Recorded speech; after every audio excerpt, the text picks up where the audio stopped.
বিপুলা village nursery আপনাদের সামনে নতুন ভিডিও নিয়ে চলে এসেছি। আজকে আলোচনা করব যে এই টানা রোদ্দুরে কেন এত পানি দিতে হচ্ছে, আর পানি দিচ্ছি যে এই গাছে সেই শুকিয়ে যাচ্ছে।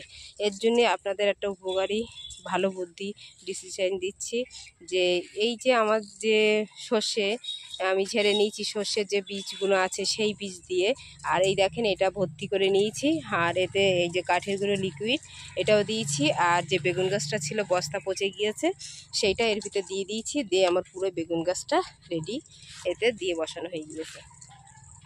আর যে গাছের আম পাতা দেখিয়েছিলাম সেই আম পাতাগুলো প্রত্যেক গাছে আমি এইভাবে সব দিয়ে দেবো, দিলে আমার নিচের মাটিটা ঠান্ডা থাকবে, আর পানি দিলে অতটা শুকাবে না, রোদটা লাগবে গাছের পাতার উপরে।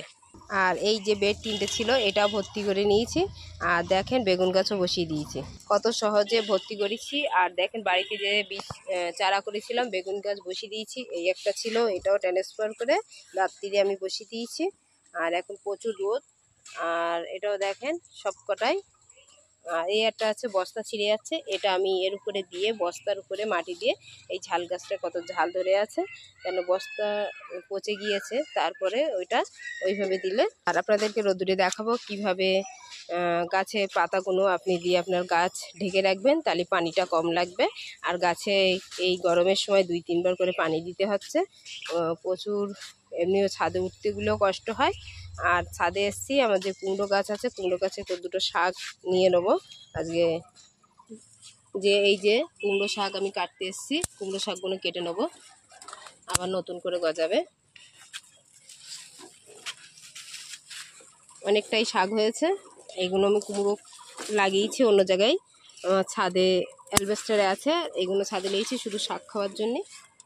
এই যে এতটা কুমড়ো শাক এখনও আছে, আর একটু পারবো। কুমড়ো শাক লাগিয়েছি এটা শুধু খাওয়ার জন্যে, এখান থেকে আমার নতুন শাখা বার হবে।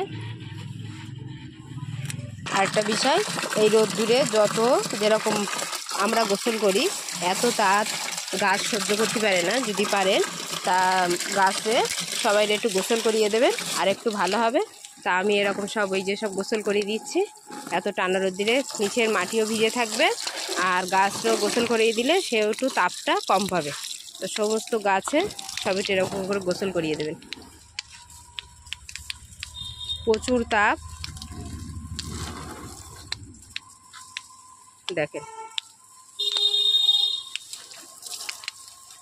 এত তাপ, গাছ সব ঝিমিয়ে মতন যাচ্ছে।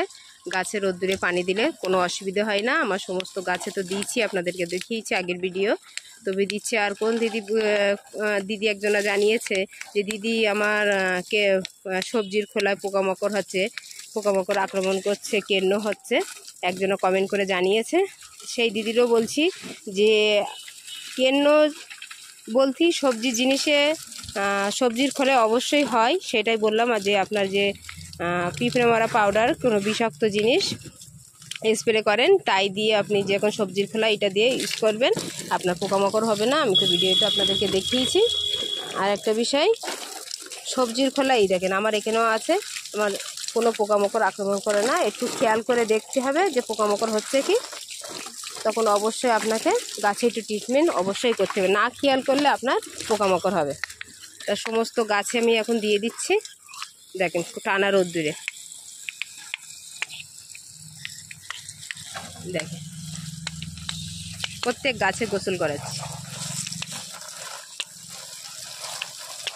আর ছাদে কত সুন্দর এই যে গোসল করে দিচ্ছি, একটা হাওয়া আসছে, কত সুন্দর ঠান্ডা ঠান্ডা এই টানা রোদ্দুরে, বুঝতেই পারছেন।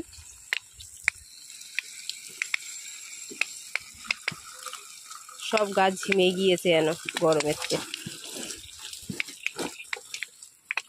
আর অবশ্যই পিঁপড়ে মারা পাউডার বলেছি, আপনারা ওতে যে কভার আপনি দেবেন সেই কভার, ধরুন বাড়িতে অনেক সবজির খোলা হয়েছে সেই কভার আপনি সবজির খোলাতে পিঁপড়ে মারা পাউডার দেবেন। পিঁপড়ে মারা পাউডার যদি দেন তাহলে আপনার একটু পোকামাকড় কেন্ন কোনো কিছুই হবে না। আপনাদেরকে দেখিয়েছি, বারবার বলছি, আপনারা এইভাবে আমার মতন ট্রিটমেন্ট করেন, আপনার ক্ষতি হবে না। দেখেন এদিকে লাল শাক বসিয়েছে, আর লাল শাক সব চলে এসছে। যদি আমি না করতাম সবজির খোলা পচিয়ে গাছ না বসাতাম, তো আপনাদের সামনেই তো প্রমাণ যে আমার গাছ আছে কি না আছে। দেখেন ছাদে সব কিছু ওই সবজির খোলা দিয়ে আমার গাছ।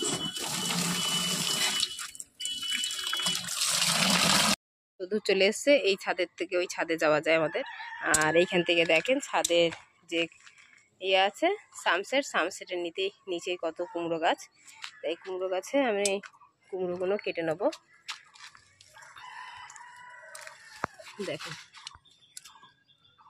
তো দেখেন এই যে এই ছাদ বাগানের থেকে কতটা কুমড়ো, এই যে শাক পেরেছি আর কুমড়োও ধরেছে, আপনাদেরকে দেখাচ্ছি।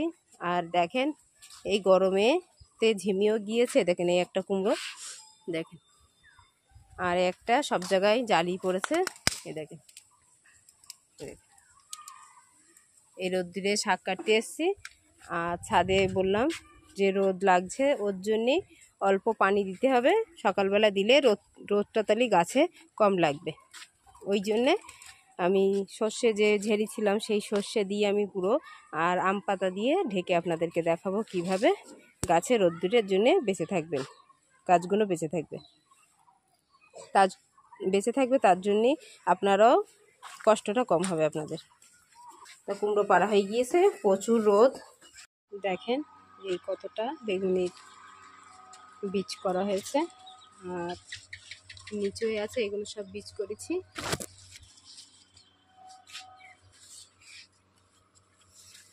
এর নিচে দেখেন কতটা বীজ করা, 10টা মতন বীজ করা হয়েছে। আর এই জাতটা এত ভালো, তা দেখেন কালো কালো বেগুন কত সুন্দর ঝুলছে।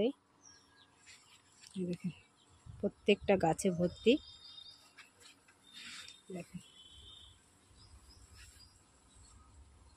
কাকচা, এই যে এই কাকচা কিভাবে দেবো প্রত্যেক গাছে তালিয়ে দেখেন। এই দুপুরবেলা পানি দিয়ে গিয়েছি, আর সব শুকিয়ে একদম ছাদ বাগানে শুকনো কাঠ হয়ে গিয়েছে, তো বুঝতে পারছেন। তাহলে এতে যদি আমি সর্ষের খোলা যে বীজগুলো দিলে তাহলে আমি যদি পানি দেই, তখন আমার এর উপরে রোদ্দুরটা লাগবে, লেগে তখন আমার গাছটা ক্ষতি হবে না। এই যদি আপনার এই থাকে এইও দিতে পারেন। আর যদি আপনার আম পাতা কি গাছের পাতা টাতা থাকে তাও দিয়ে আপনি রোদটা এর উপরে যাবে, তাহলে আপনার মাটির উপরটায় যাবে না, মাটির উপরে লাগবে না। এই যে এই বেডটা ভর্তিয়েছে, তো বেগুনি চারা দিয়ে দিচ্ছি, এগুলোও দিয়ে দিচ্ছি এইভাবে। এর উপর দিয়ে পানি ঢেলে দিলে তখন আমার গাছগুলো আরও ভালো থাকবে এইভাবে। আর আমার বেডটাও ভর্তি হয়ে যাচ্ছে এই জন্যে। তো দেখেন ছাদ বাগানে এইভাবে যদি আপনি গাছ লাগান, আপনার পানি যতই দেন নিচের মাটিটা নরম থাকবে, তাহলে আপনার ছাদে মাটিটা শুকিয়ে যাবে না। ওই জন্য আপনাদের দেখানোর জন্যই আমি এই ভিডিওটা করা। আর অবশ্যই যারা জানেন না তারা অবশ্যই যদি না বুঝতে পারেন কমেন্ট করে জানাবেন। দেখেন সব জায়গায় দিয়ে দিচ্ছি।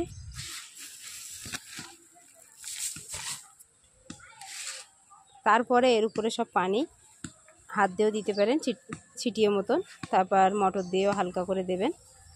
দেখেন সব জায়গায় দিয়ে দিচ্ছি, আর এটা ভর্তিও হয়ে যাবে, আর আমার মাটিরও প্রয়োজন হবে না। বিনা মাটিতে আমার সমস্ত সব বেড ভর্তি হয়ে যাবে। দেখেন এখানেও দিয়ে দিচ্ছি। আর এই শসা গাছটা কত সুন্দর লেগে গিয়েছে, আর এইভাবে দিলে রোদ্দুরটা লাগবে না, আর সব গাছগুলোর ভালোভাবে ঠান্ডা থাকবে। মাটিটা ঠান্ডা থাকলে, এই দেখেন একটা ফুলের চারা দিয়েছিলাম সেটাও বার হয়ে গিয়েছে। দেখেন আজকে কুমড়ো শাকগুলো কেটে নিয়েছি, আবার নতুন করে গজাবে। তো এইভাবে সবগুলোই দিয়ে দিয়েছি। আর আম পাতাগুলো দিয়ে দেবেন। আম পাতাগুলো দেখাচ্ছি, এগুলো সহজভাবে, কোনো কঠিন জিনিস না। দেখেন দেখেন এই এখানে আছে বেগুনির চারা। এই যদি যত রোদ্দুরের চাপটা সব পাতার উপরে আসবে, পাতাটা মচমচে পুরো হয়ে যাবে, শুকিয়ে যাবে পুরো। দেখেন এইভাবে দিয়ে দিলে, আর এখানে যে বেগুনির চারাটা আছে এই রোদটা কম লাগবে। আর এই পাতার উপরে যদি পানি দেবে তাহলে পুরোটা আমার রোদ্দুরের থেকে অনেকটা রক্ষা থাকবে গাছগুলো। তো এইভাবে আপনারা দিয়ে দিয়েছি। আর এইখানে পরপর যেগুলো আম পাতা প্রয়োজন সেগুলো দিয়েছি। আর এই সাইডেই আছে, এখানে দেওয়ার প্রয়োজন নেই। এখানে এই সাইডেই হলো অনেকটা গাছ ভর্তি। আর এখানে যদি দেই আমি সর্ষের সরু সরু দানা তো, আর আম গাছের পাতাটা একটু মোটা, যেখানে আপনার পুরো বেডটা খালি থাকবে, যেন একটা গাছ বসানো আছে সেখানেই আপনি দেবেন। তো এই যে এটাই আছে, এটাও দিয়ে দেবেন। আর এই পাতাটা দিদি যে পোকামাকড় হবে, পোকামাকড় আক্রমণ করবে, কিছুই করবে না। কেন, ছাদে এখন প্রচুর রোদ, আর চৈত বৈশাখ মাসে এখন ছাদে ওঠার মতন না। আর যদিও এতে পানি দেন, দিলে আপনার পুরো এটা ভরতে থাকলে তাহলে রোদ্রুটা আর লাগবে না। তো দেখেন, তাহলে পাতার উপর রোদটা লাগছে, মাটিতে লাগছে না, তাহলে আমার গাছটাও ভালো থাকবে। আর প্রচুর পানি লাগছে, পানি দিতে দিতে আমিও হাঁপিয়ে যাচ্ছি।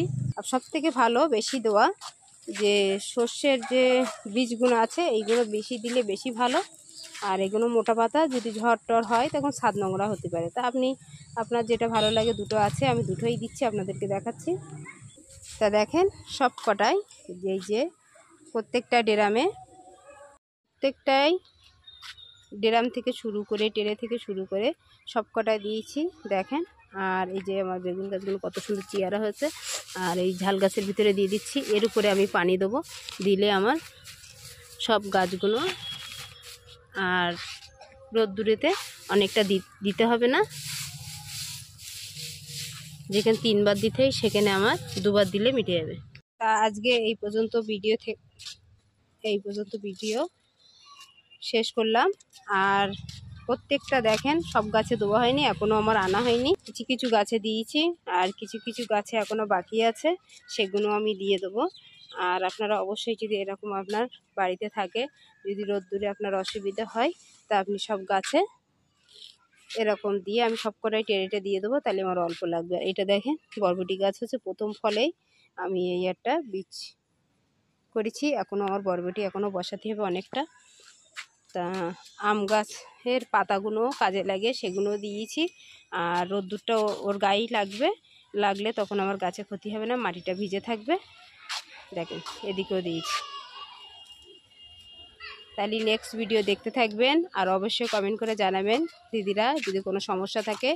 আর যদি মনে করেন যে এই আমার মতো ছাদ বাগানে এরকম দিয়ে আপনি যদি নিজের কাজ থেকে অনেক হালকা হতে চান, তো অবশ্যই কমেন্ট করে জানাবেন, না বুঝতে পারলে। আর অবশ্যই ভালো থাকেন, সুস্থ থাকেন। এটা লাইক, শেয়ার, সাবস্ক্রাইব। ভালো থাকেন, সুস্থ থাকেন। আল্লাহ হাফেজ।